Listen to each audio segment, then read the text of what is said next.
Yo, what up, y'all? Real quick, thank you guys for checking out this episode of Ask Rome. Right now, I just want to say thank you again to everybody that takes time to watch each and every episode whenever they get posted. I do my best to try to do 1 to 2 shows a week if I can. I'm just coming up with ideas, you know what I'm saying? For those of my friends who know that, I reach out and try to get an idea of what you think. And for those that submit questions, like through the comments, I really do appreciate you for doing so. It helps out a lot, brainstorming. But do me a favor real quick, be sure to comment on the show, like as you're watching the show. It would definitely help, you know, the algorithm for the show to get recognized and all that stuff. Also, be sure to check out on social media. Be sure to look on TikTok. You know, I believe it's Ask Rome YouTube series is the handle, and same for Instagram, Ask Rome YouTube series. Be sure to check those out. I think I'm on Snapchat, but I mean, I'm in there. I'll be honest with my people on Snapchat, Twitter. Most of the stuff I'll be on is like the Instagram, the TikTok, and like the Facebook page. But yeah, you're more than welcome to follow all the handles on that. You can check that out in the information section, the description section of this episode and every other episode. But again, thank you guys so much for watching each and every episode. Be sure to, hey yo, for real, ladies, I need y'all because y'all got power. And fellas, if you're watching, be sure to show your lady, show your friend, show your family. Ladies, be sure to show your husbands, try to get them involved, let them know that, you know, it's a masculine take on like mental health, and we trying to get this thing together so that we can build healthier relationships, and as well as recognize ourselves and hold the mirror up to us, you know what I'm saying? But yes, be sure to check out more episodes from Ask Rome in the future and ones that we've had in the past. And and also check out J.E.T.Sense Podcast Central YouTube page. That'll have a lot of the first early episodes of that on there. So yeah, anyway, that's all I gotta say.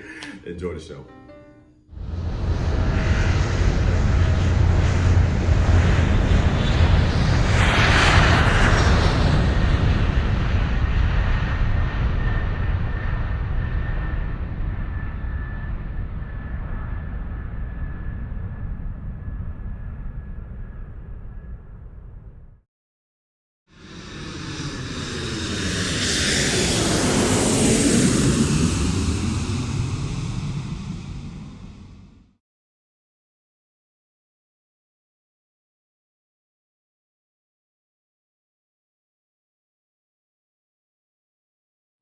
Like I said, being around people that do not drain you, being around people that don't project their insecurities onto you. You know what I'm saying? They don't make you responsible for their happiness. Those are the people that that I feel safe around in an unsafe world.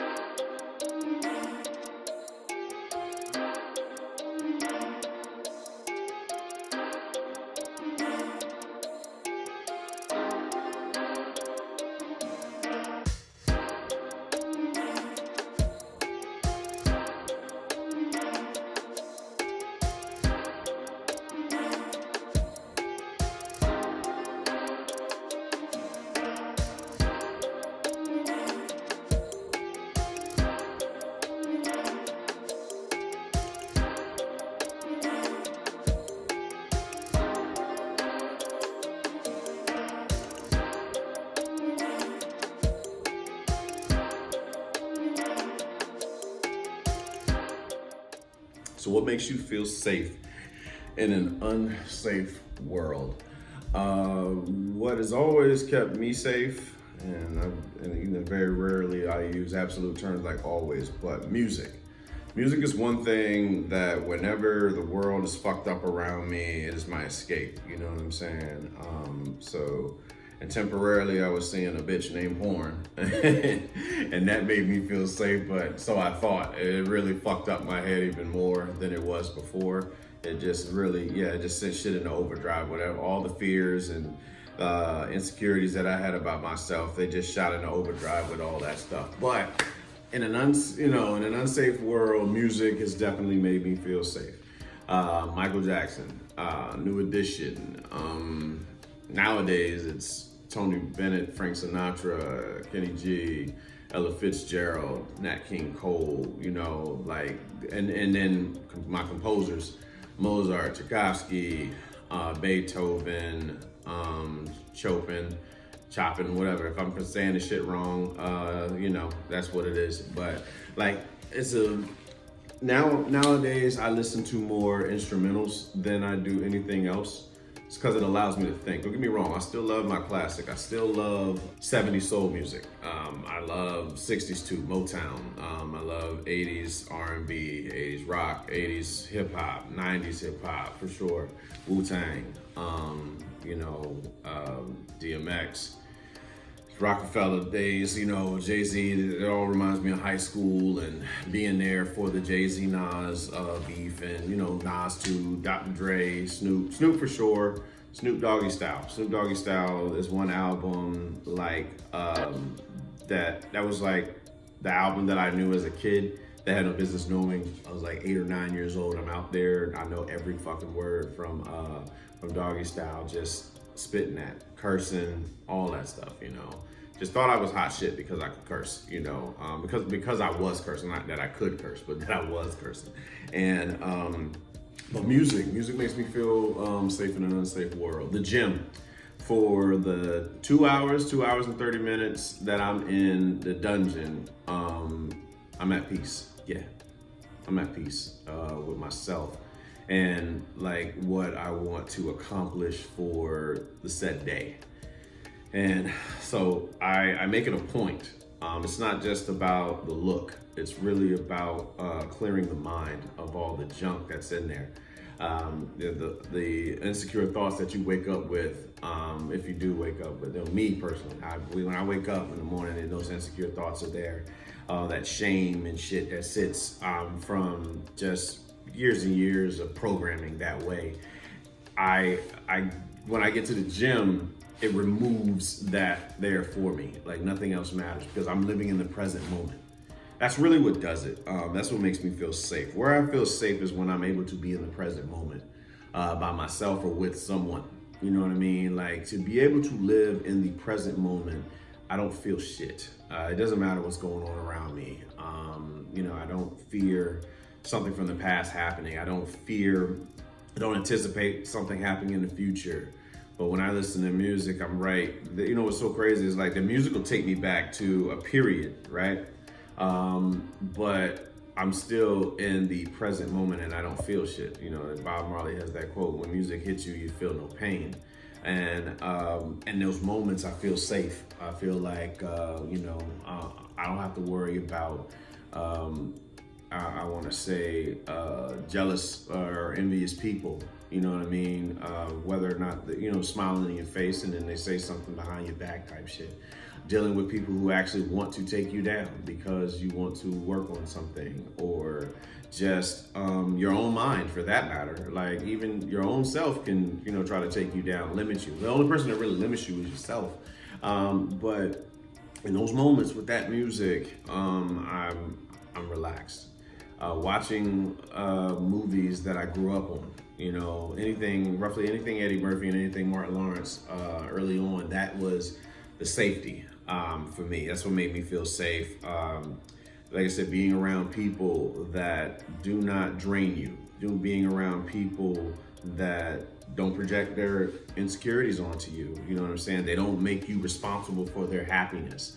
Those are the people that I feel safe around in an unsafe world, even if it's temporary, because, you know, people change, people evolve, devolve, whatever you want to call it, you know what I'm saying, regress. But in those moments for that particular time, when I'm with said people and they do not project any of their insecurities onto me, they talk about their shit, but they don't project it onto me. They don't hold me responsible for their happiness. Those are the people that those are people that I feel safe around. And to be honest, it's not very many people like that. because most of us are just so engulfed into our ego and our pain body, as Eckhart Tolle speaks about in A New Earth. It's a great read. I recommend people read that. But that pain body is a motherfucker. It really can distort your view of reality. I know it's had its impact on me in many ways, and I try to navigate through that. I try to have to turn the ego off when I get triggered by something, and to like feel that. You gotta let that moment pass through.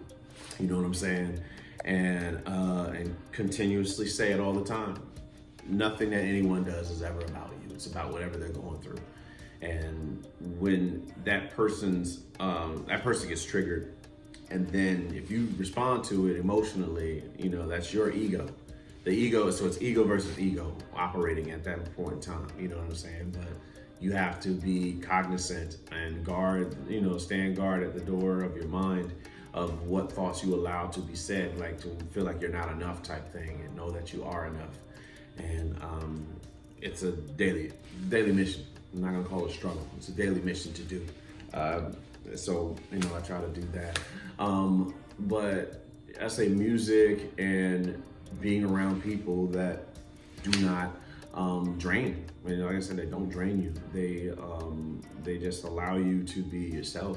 They don't try to project their beliefs onto you. You know what I'm saying? They let you be yourself. You know what I'm saying? Like you might have differences of opinion on life in general. And that's okay. Like, some that might support gay marriage and some don't. Cool. Some support, transgender, some don't. Some might support marriage, some don't. You know, whatever it is, you know what I'm saying? Like, you have your own reason for doing so, which is good. And I mean, honestly, it's not even good or bad. It just is. So that's really all life is. Life is just taking it for what it is. It's just a perspective. That's it, man. We become the judge and decide whether something is good or bad. And if we can just learn to accept life as it is, so I try to do that. I used to live in this false sense of reality and believing that I was living in a safe world, but I do not. I don't live in a safe world. Anything can happen at any given moment, and it's just about preparation. Preparation of the mind and recognizing what's in your control and what's not in your control.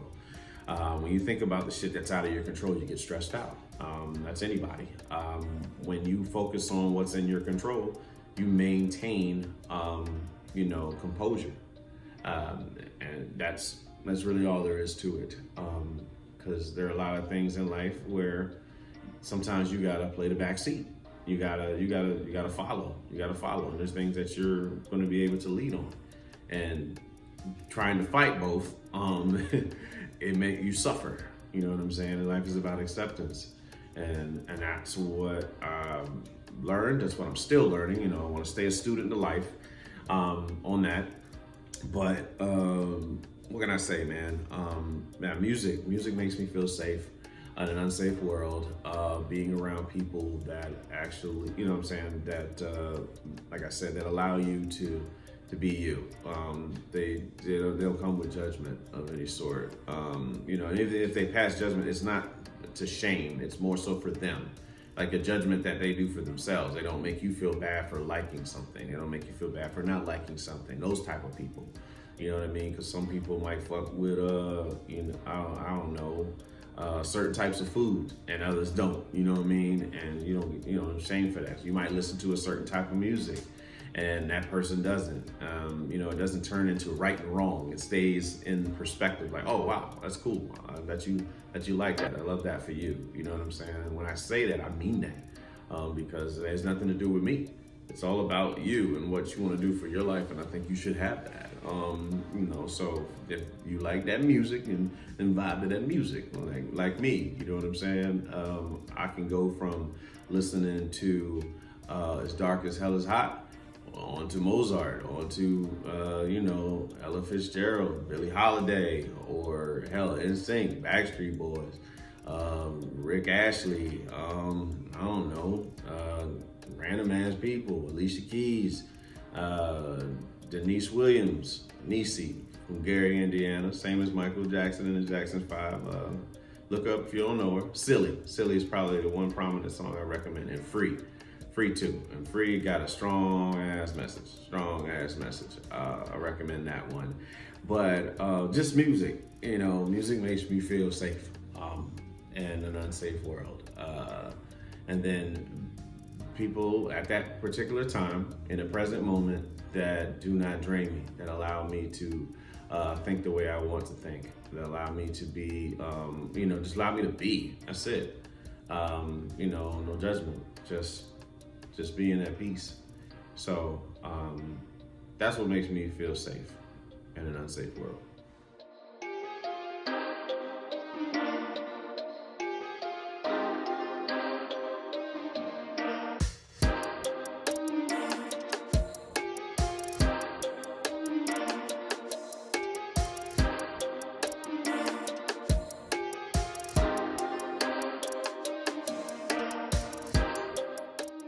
What is a comfort food that brings you back to a childhood feeling?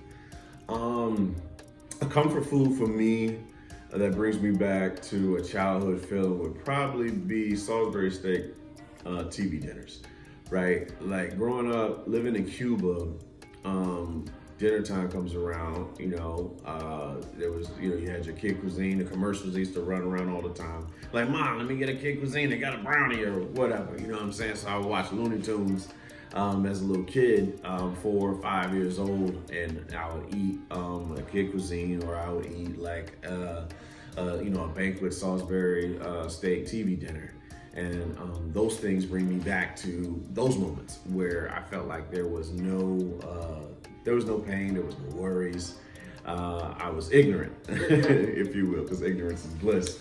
But it brings me back to those moments. Another thing that brings me back to a childhood feeling is my grandmother's chicken and dumplings. If you know the family, you're in the family, you're watching this, you know that Sarah Long got down on Sundays, chicken and dumplings, like the yellow joints, the Mama Ann's, I think, Auntie Ann, some shit. It's a red box or whatever, but I think you might be able to find it in your grocery stores. But she would make chicken and dumplings.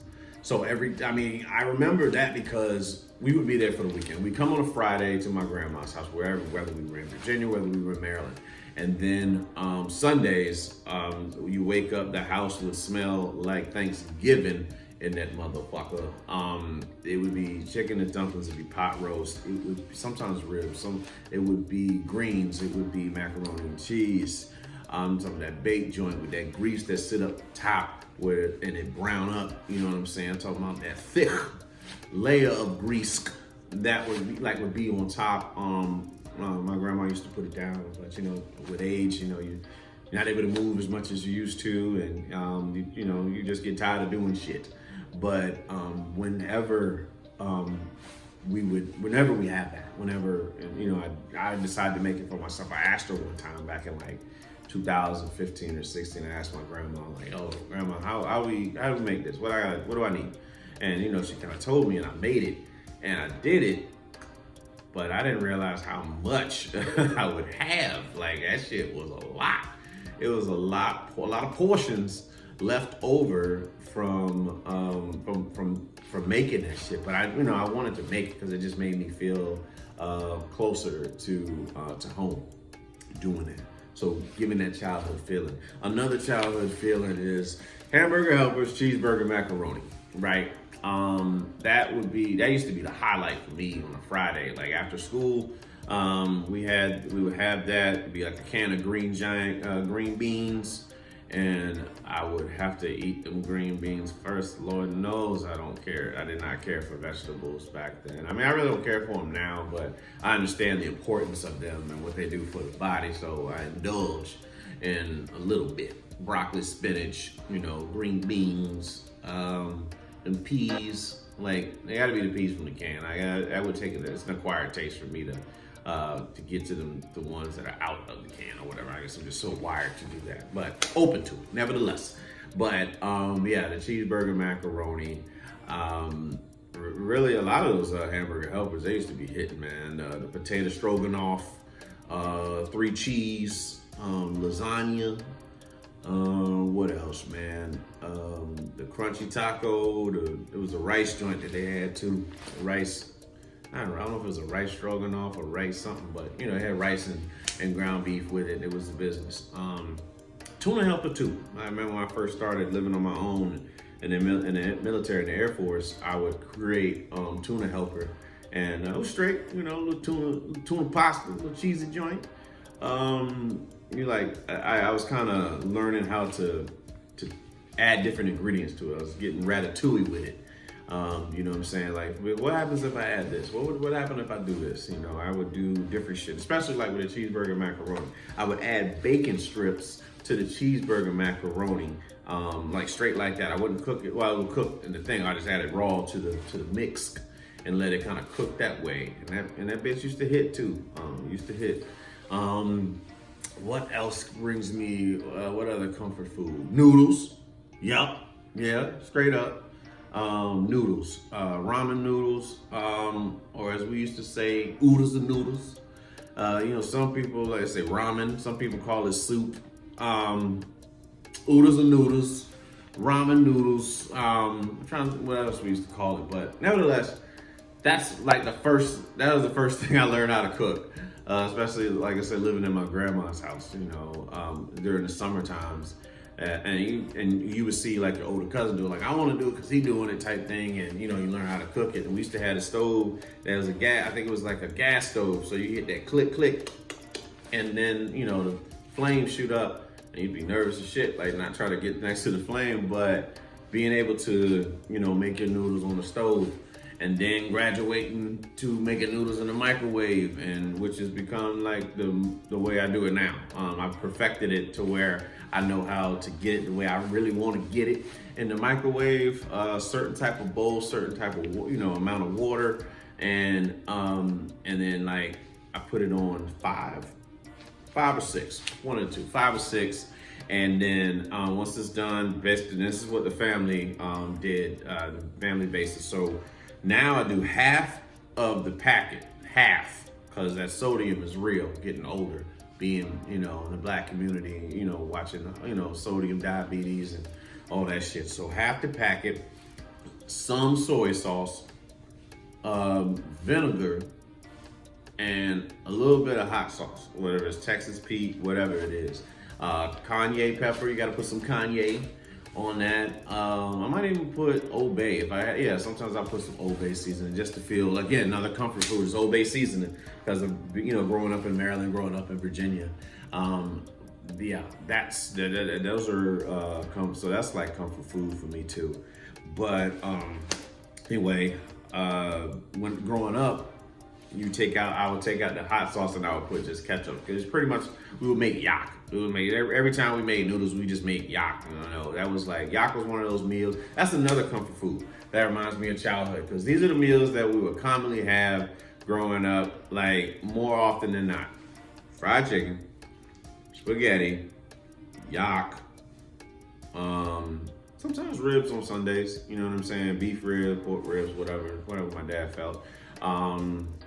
Chicken and dumplings, the pot roast, the way that my grandma would do it.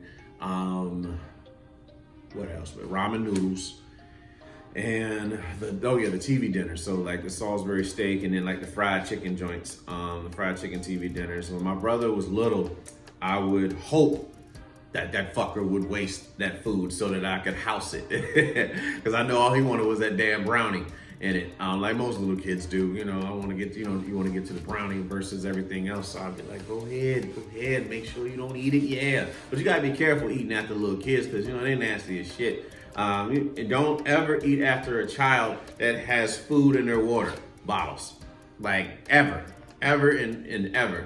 Those children are the nastiest children ever. That you know what I'm saying, that just have, y'all know what I'm talking about. Like, you see your little kids eat or something like that, and then they got water. Their shit look like tomato juice, because they've been eating pizza, and now the shit's in the water bottle. It's just nasty. It's nasty. But all seriousness, yeah, those are the foods that bring me back to childhood every time. Every time. They bring back a lot of good memories, even some bad memories. Nevertheless, childhood.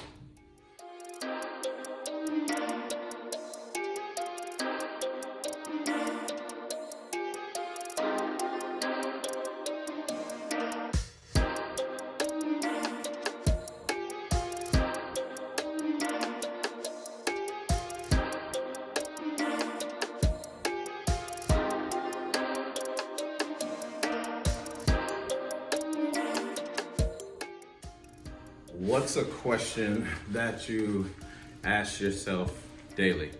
There are many questions that I ask myself daily, actually. But number one, what is your why? When you wake up, I ask myself, what is my why? Because there are days where, I allow my ego to get the best of me and I'm like, man, I can't do this. I don't want to do this. I don't feel like getting up. I don't feel like going to work. I don't feel like going to the gym. I don't feel like meditating or forgiving people, myself included. Just a lot of that, so it's like, remember your why. Why are you doing what you do? You want to do this. Your purpose, the whole thing, is to share your story so that others can heal from it. And there's a price that comes with that, because now people know shit about you, and yeah, they can use it against you. But if you stand with your story and what you're saying is to be accurate, then it doesn't really matter. That's one thing. But there are some people who try to use your words against you and twist it into their own interpretation as to try to shame you or tear you down, you know what I'm saying? But you got to stand with it and be able to, it's not your responsibility to, it's not your responsibility, their interpretation of what you say. It's your responsibility of what you say, you know what I'm saying? So, I mean, that's one question I asked. I asked myself, did I do my best today? That's at the end of the day. Like, everything that I did I actually give my all with it? Did I hold back at all? Did I allow fear to come into play? Did I allow my insecurities to get in the way of expressing something to someone because I was a fear of them not feeling the same way, or fear of being judged, fear of being criticized, whatever, you know what I'm saying? Like, these are some of the questions that, I'll ask myself. Another thing that I'll ask is like, am I on the right path? You know what I'm saying? Like, am I investing so much of my life into something that I'm supposed to be doing? And truth be told, I don't know. And I think that's like one of my favorite quotes I heard this week is like, if you have a clear path, you're probably on somebody else's. So like, when you're trying to do whatever it is that you're doing, you have a vision in your mind of what you're trying to do, and then a lot of people may not understand that. And it's difficult for you to see it because it's your vision. So you're creating something that hasn't existed before. So you get nervous, you get discouraged, you get down on yourself at times, but there's always that reminder, whatever you give to the universe, it brings it back to you. So like, when I get in those moments, every time I feel like I'm ready to give this shit up, someone will either text me, call me, tell me to my face, or social media or something, you know what I'm saying, say how like talking about this helped them see something, and then I'm like, okay, yeah, all right, I'm on to something. I don't know exactly what, but I'm on to something. And I had no real accurate intentions other than to just talk at first, have a platform, learning how to do public speaking, and you know what I'm saying, like, do the best that I can to just be open. I've bottled a lot of shit up, and I didn't really feel like I had a place to do it, so I created one. Like I said, I don't want to be taken literal as like a doctor by any means, you know what I'm saying? Do I know knowledge of mental health? Sure, I do. But I'm just as human as you. And I am not the ones that you should be giving, glory, honor, praise, whatever it is, you know what I'm saying? I'm merely just a vessel, a messenger. That's it. I do my best to try to give the the best accurate message that I receive, my own interpretations of them to my audience, in hopes that they can learn from that just as much as I have, and continue to make mistakes and learn from them. You know what I mean? What other questions do I ask? Am I taking this personal? Like, whatever incident happens, am I taking this shit personal? Am I making this more than what it is? Am I putting someone on a pedestal, like because they're family or they're a friend or something like that? Like, you know, we have these expectations of these people that we hold in high regard, but that's our own expectations of them. They're not responsible. They're not responsible for our expectations of them. You know what I'm saying? That's a version of them that exists in our mind, not in theirs. And some people, when they're younger, you know, you were taught to be responsible for, you know, your parents and their feelings. So you got used to being responsible for everybody else's feelings. But that was a toxic form of parenting, in my opinion. You know what I'm saying? I don't think it's helpful, because it makes you people pleasing, and you feel like you have to earn people's love, and you don't. You know what I'm saying? You just love. That's it. Love is an action word. You just decide that you're going to love, and if you don't love, then that's what it is. You know what I'm saying? And it's no harm, no foul. But you are in abundance of love. You are not hurting because that person does not want to be with you. You are not. You choose to suffer on your own. These are the facts of it all. You know, mentally we suffer because we don't get what we want. And that's, you know, where desire and aversion comes in. Desire is, you know, getting what is getting what you want. Aversion is trying to avoid getting this. You know what I'm saying? So when we have those things, those thoughts come through our mind, we have to remember that life goes as it goes, you know, more Fati, just accept life the way that it is. Yeah, so, you know what I'm saying, like, that's how it be. Things I think about. So taking things, taking things personal. I do my best to not take things personal. Did I make assumptions about something? Was it factual? Can I prove it? You know what I'm saying? These things that happen. Am I being the best person I can be? Did I give? Yeah, like I said, how am I going to better myself tomorrow? I ask those questions daily. You know, am I living in the present moment? That's another question. Am I living in the present moment is what I ask myself daily, because I can get caught up in trying to right the wrongs of the past, or trying to be stuck in the past because of things I felt like I've done that were deemed horrible or whatever, or I can get caught up in the future and then, you know, anxiety attack hits me or something like that. But it just makes me human. And, you know, these questions that come up, and, you know, we deal with these things, and we're human. These questions do come up, but the person that doesn't care lives a free, lives a free life, you know, in the mind. But those people that were taught to care too much, we're taught to care about other people's issues, and to prove their love to their parents or whoever raised them. You know what I'm saying? It drives them into misery, because you're not going to be able to please anyone. I mean, you're not going to be able to please everyone. Excuse me. You know what I'm saying? So it's like keeping that in mind, learning that you got to take care of yourself. Everybody else can take care of themselves. Most of us are grown. Don't get me wrong. Some of us got kids, and they're little kids. But all for you grown niggas, y'all take care of your damn self. You know, you deal with your own set of problems. You deal with your own insecurities. You can share shit with your friends, but don't make them responsible for your fucking insecurities. They will never be able to fix what's inside you. That's something you gotta fucking do.